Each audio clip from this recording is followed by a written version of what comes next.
কোনো পূর্ব ঘোষণা ছাড়াই সঙ্গীতশিল্পী ও অভিনেতা তাহসান খান বিয়ে করেছেন মেকওভার আর্টিস্ট রোজা আহমেদকে। নববধূ রোজার পরিচয় জানার জন্য অনেকেই উদগ্রীব ছিলেন। এর মধ্যে খবর ছড়িয়েছে বরিশালের একসময়ের যুবলীগ নেতা ফারুক আহমেদ ওরফে পানামা ফারুক রোজার বাবা। 2014 সালে র্যাবের সঙ্গে কথিত বন্দুকযুদ্ধে নিহত হন তিনি। তবে এ বিষয়ে এখনও কেউ প্রকাশ্যে কিছু বলেননি। বিস্তারিত নুসরাত সাজিয়ার ডেস্ক রিপোর্টে।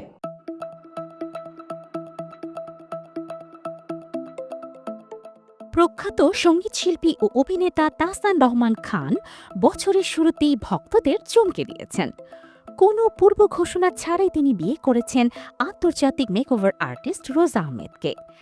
এই বিয়ে নিয়ে সামাজিক যোগাযোগ মাধ্যমে আলোচনা তুঙ্গে।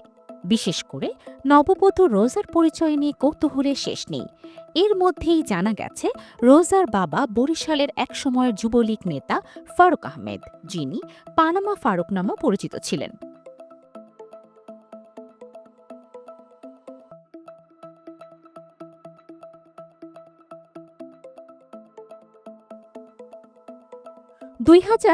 সালে র্যাবের সঙ্গে কথিত বন্দুকযুদ্ধে তিনি নিহত হন।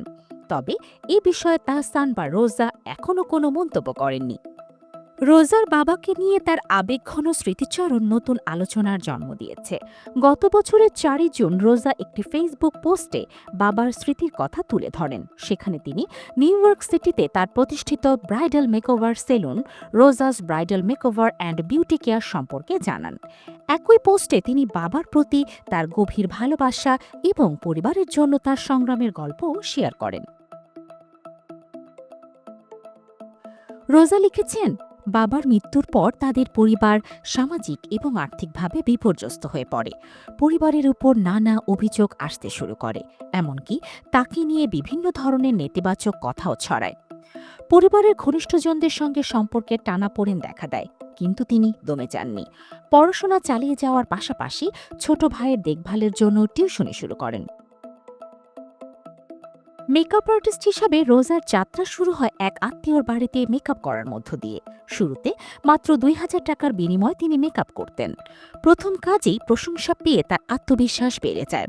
এরপর তিনি মেকআপ ক্লাস নেওয়া শুরু করেন এবং 1 বছরে 500 মেয়েকে মেকআপ শিখিয়ে স্বাবলম্বী হতে সাহায্য করেন।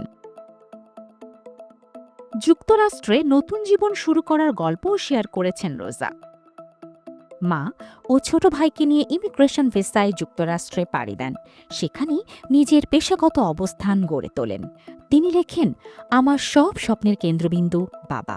আজ চিৎকার করে বলতে ইচ্ছে করছে, বাবা, তোমার সেই ছোট্ট বুড়িটা অনেক বড় হয়েছে। তাহসানের সঙ্গে তার বিয়ের খবর এবং বাবার স্মৃতি নিয়ে রোজার এই আবেগঘন গল্প ভক্তদের মাঝে আলোড়ন তুলেছে। সফল ক্যারিয়ার এবং ব্যক্তিগত জীবনের নানা ঘাত প্রতিঘাত পেরিয়ে রোজা নিজের স্বপ্ন পূরণে দৃঢ়প্রতিজ্ঞ থেকেছেন। তার এই যাত্রা এখন আরও বেশি অনুপ্রেরণার উৎস হয়ে উঠেছে।